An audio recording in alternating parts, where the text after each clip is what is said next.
My psychological profile is about Gladys.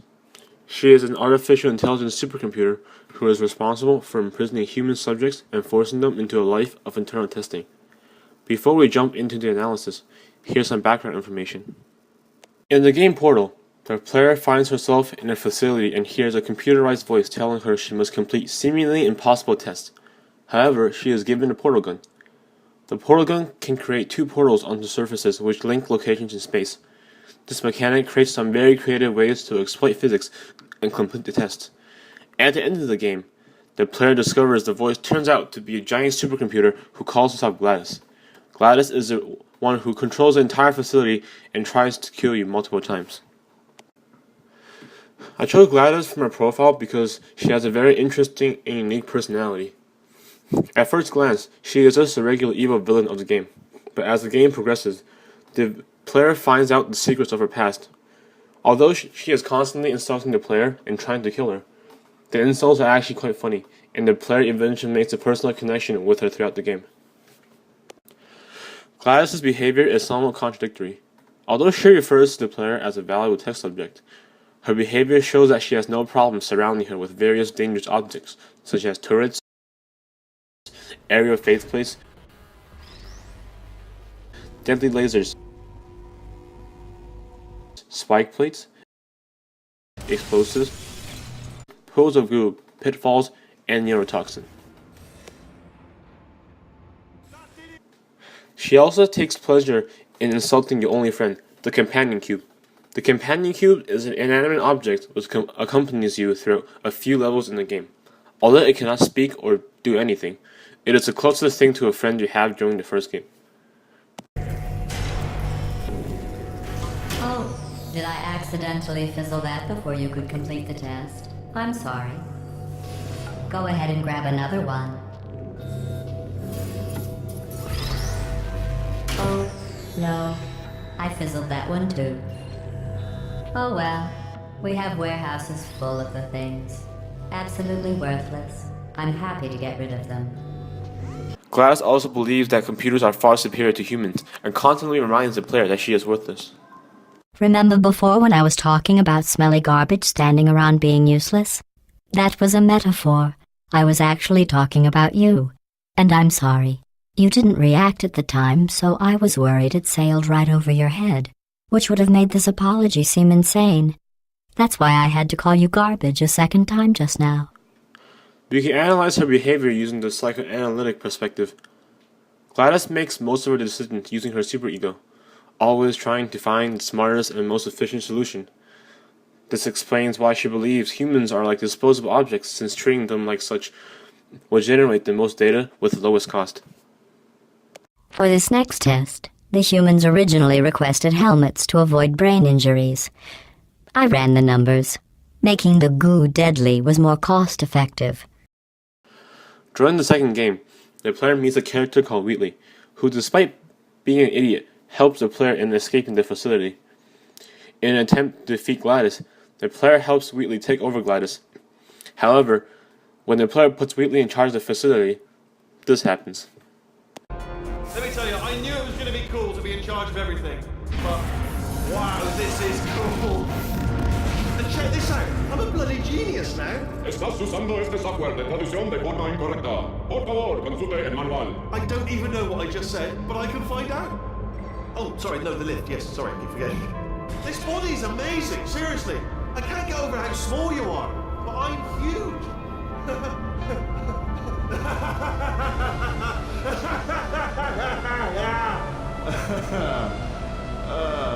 Actually, why do we have to leave right now? Do you have any idea how good this feels? I did this. Tiny little Wheatley did this. You didn't do anything. She did all the work. Oh, really? That's what the two of you think, is it? Well, maybe it's time I did something then. What are you doing? No. No. No. And don't think I'm not onto you too, lady. You know what you are? Selfish. I've done nothing but sacrifice to get us here. And what have you sacrificed? Nothing. Zero. All you've done is boss me around. Well, now who's the boss? Who's the boss? It's me. Ah! See that? That is a potato battery. It's a toy for children. And now she lives in it. I know you.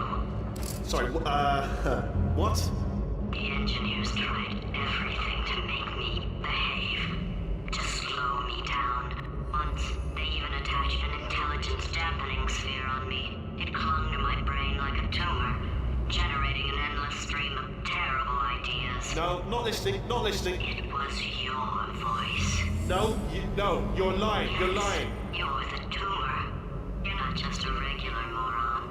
You're designed to be a moron. I am not a moron! Yes, you are. You're a moron they built to make me an idiot. Well, how about now?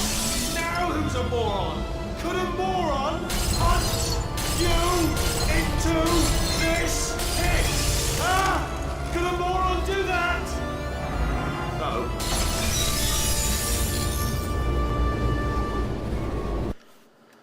As you can see, insulting Wheatley was not the best idea since it sent them down to the bottom of the facility. This shows that her ego can also take over in times of distress, leading to emotional outbursts. Gladys's love for testing can also be explained by the behaviorist perspective.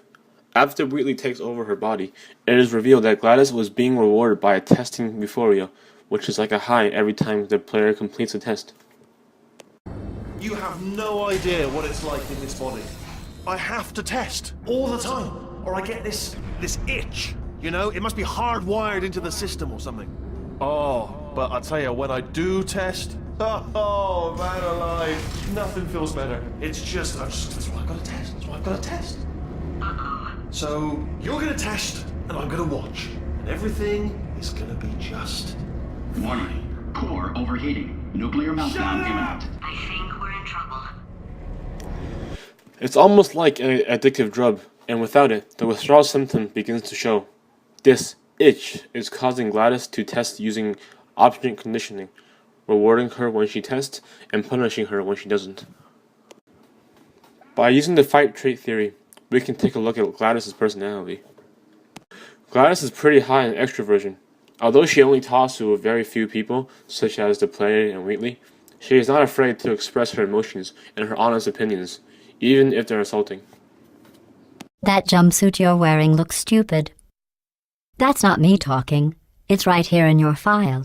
On other people it looks fine. But right here a scientist has noted that on you it looks stupid. Well, what does a neck-bearded old engineer know about fashion? He probably...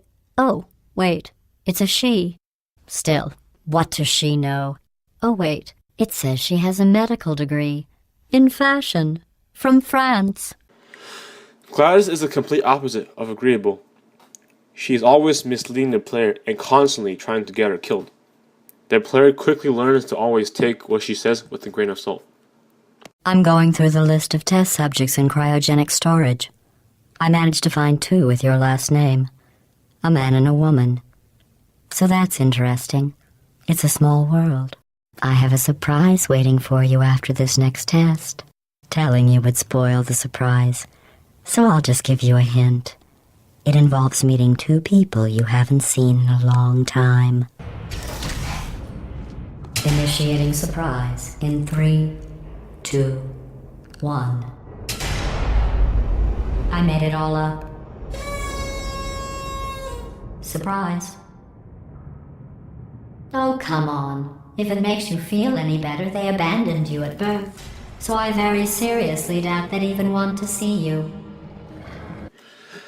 For the most part, she is high in terms of conscientiousness. She is highly organized and has a good impulse control, shown when she wakes up at the beginning of the second game. And, well, I guess you could figure out what happened. Power up initiated. Okay, don't panic. All right, stop panicking. I can still stop this.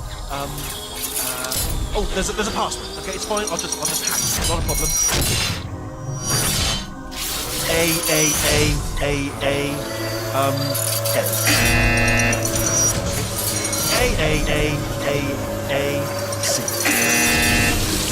Wait, did I do B? Do you have a pen? Start writing these down. Power up complete. I don't. Okay, listen. All right, new plan. Act natural. Act natural. We've done nothing wrong. Hello. Oh, it's you. You know her? It's been a long time. How have you been? I've been really busy being dead. You know, after you murdered me. You did what? Oh no! No, no, no, no, no! Oh no, no, no, no, no! Okay, look, we both said a lot of things that you're going to regret. But I think we can put our differences behind us. For science, you monster. I will say, though, that since you went to all the trouble of waking me up, you must really, really love to test. I love it too. There's just one small thing we need to take care of first. So as you can see, even though she sees someone who almost killed her, she tends to stay calm, well, for the most part. For neuroticism, Gladys is mostly low. She tends to stay calm and is rarely emotionally unstable. This is actually pretty surprising, considering how she is kind of insane. Gladys' score is fairly high for openness, since she appears to be very imaginative, being able to design all these complex test chambers. She also created these robots meant to replace human testing.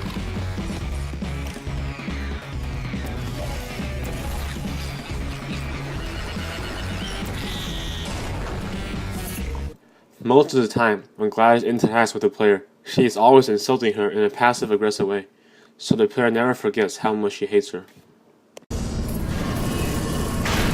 Hey, it's me! I'm okay! Well, I'm back. The aerial faceplate in here is sending a distress signal. You broke it, didn't you? There. Try it now. What happened, right? I was just lying there. You thought I was done. This plate must not be calibrated to someone of your generousness. I'll add a few zeros to the maximum weight. You look great, by the way. Very healthy. Try it now. Hey, bird, right? Couldn't believe it either. And then You seem to have defeated its load-bearing capacity. Well done. I'll just lower the ceiling.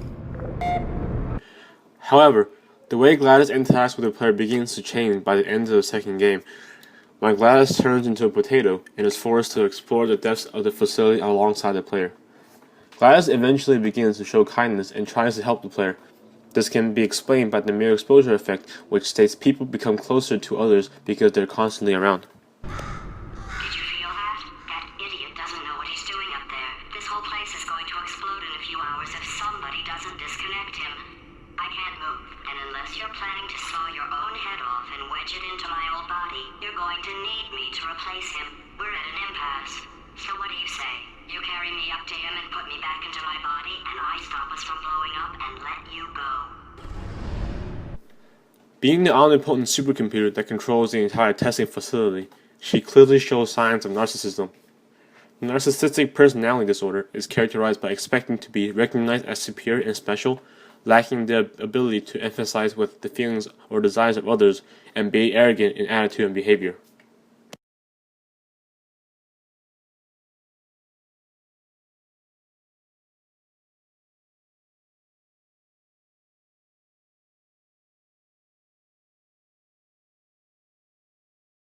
Why do I hate you so much? You ever wonder that?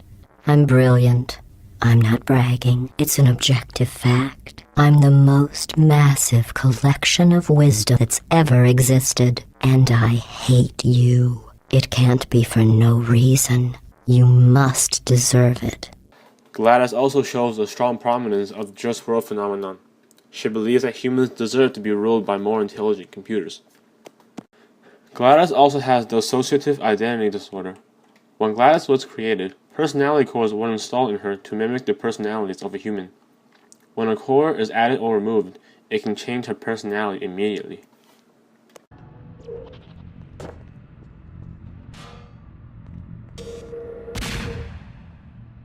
You're kidding me. Did you just stuff that Aperture Science thing, we don't know what it does, into an Aperture Science Emergency Intelligence Incinerator? That has got to be the dumbest thing that... Whoa.